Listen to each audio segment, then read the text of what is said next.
we're now going to cover British values. It seems a bit strange that as an apprentice we're going to cover this, but it came in a few years ago now, British values, didn't it? And it came in across all education. It wasn't just higher education, was it? It was from primary right up.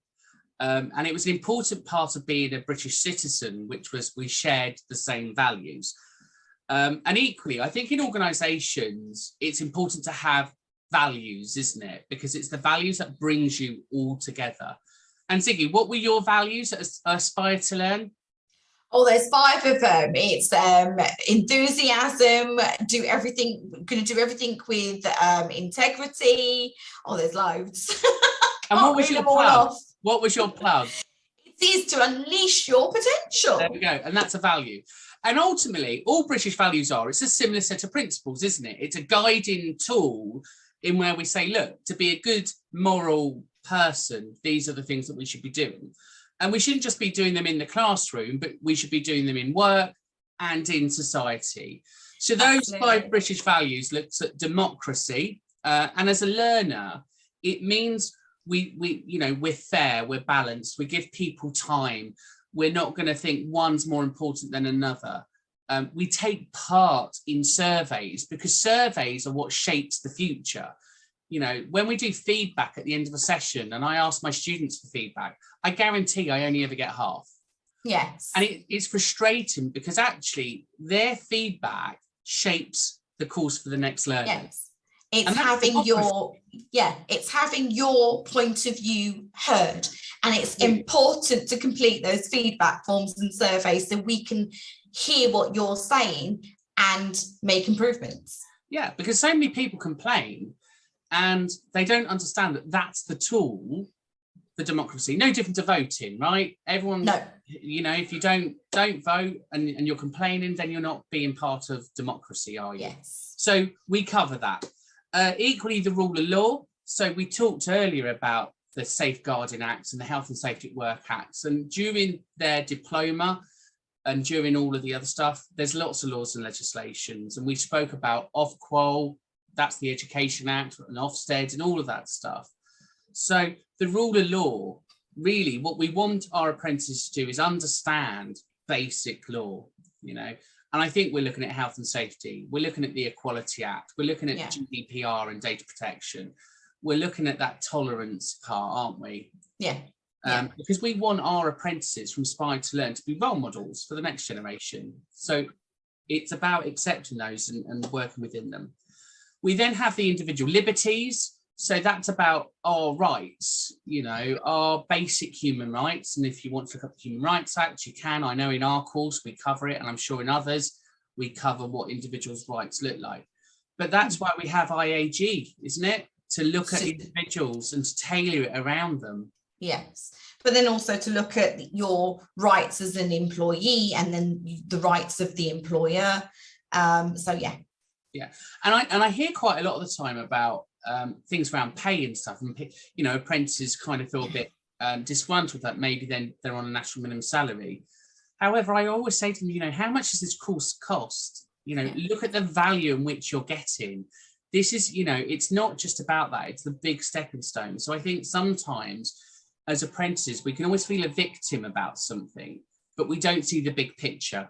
Yes. No, 100%. And actually that liberty part is you've been given this opportunity, you've got this stepping stone, it's about what you make of it, which then leads us lovely into mutual respect. So in class we expect our learners to be respectful to their tutors for a start. We expect you to be respectful towards each other's, and we expect you to be respectful to your employers, and that's what mutual respect is. And people talk about should respect be given or earned. It's mutual. You're both meant to be at the table at the same point. It shouldn't be one or the other. Do you agree? No, absolutely. It's, you know, respect is something that you grow to get, and you get it by also giving it. Yeah, together. Yeah, absolutely. And again, listening to other people's points of views and sharing and collaborating is a real example in a classroom. And I think it's fair to say, as a teacher, we have some behaviours in a class that we would just expect. Turning up on time, you know, using your phone appropriately in class. Now, I'm an advocate for phones in a session if you're using them to improve your learning, if you're using them to develop your IT skills. But if you're just texting your friends, that's not a respectful thing to the person who's trying to teach you to grow. Being on time, that one just kills me, that one, because our time is as equally important as each other's. And I think it's got to be my number one bugbear over the last 25 years of teaching. If I'm there on time, I expect you to be there on time. Yes.